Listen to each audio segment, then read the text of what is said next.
In 1993, Snoop Dogg shattered all expectations and record sales with his massively successful Doggy Style.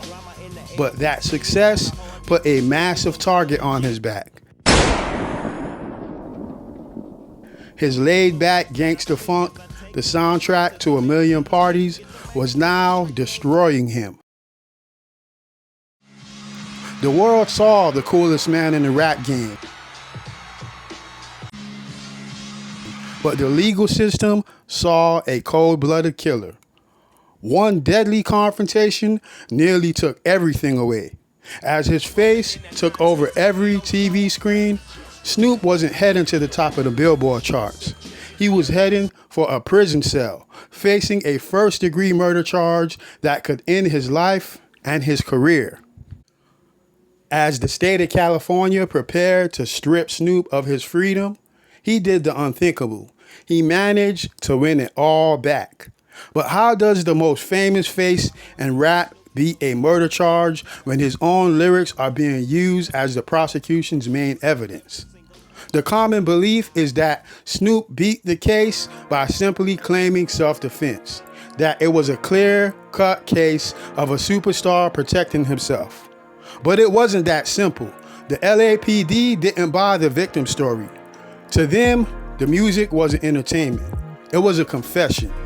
Snoop's own gangster lyrics had convinced them he wasn't just a bystander. He was a gang member gunning down a rival. One of the guys poisoning society. For Snoop, there was no way out of this one. The LAPD were going to put him in chains forever. Their perfect case was nearly airtight. On paper, it was the final death blow to Snoop's career.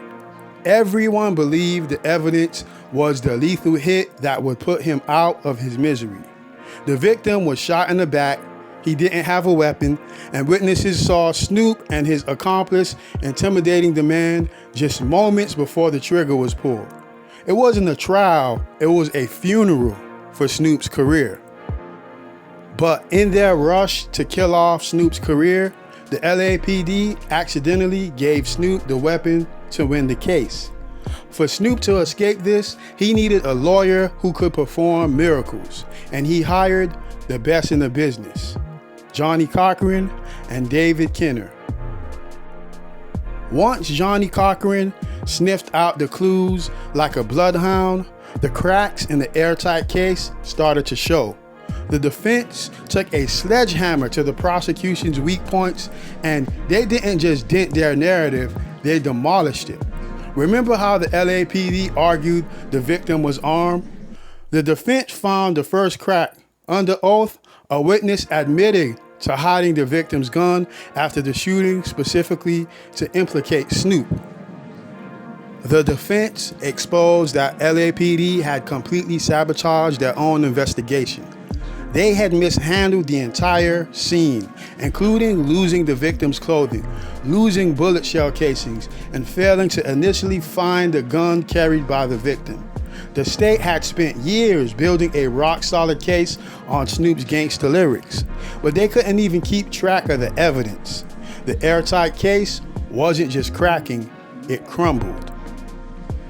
After 6 days of deliberation, the tension in the courtroom was thick enough to cut with a knife. When the clerk finally read the words "not guilty," it wasn't just a win for Snoop. It was a seismic shift in the culture.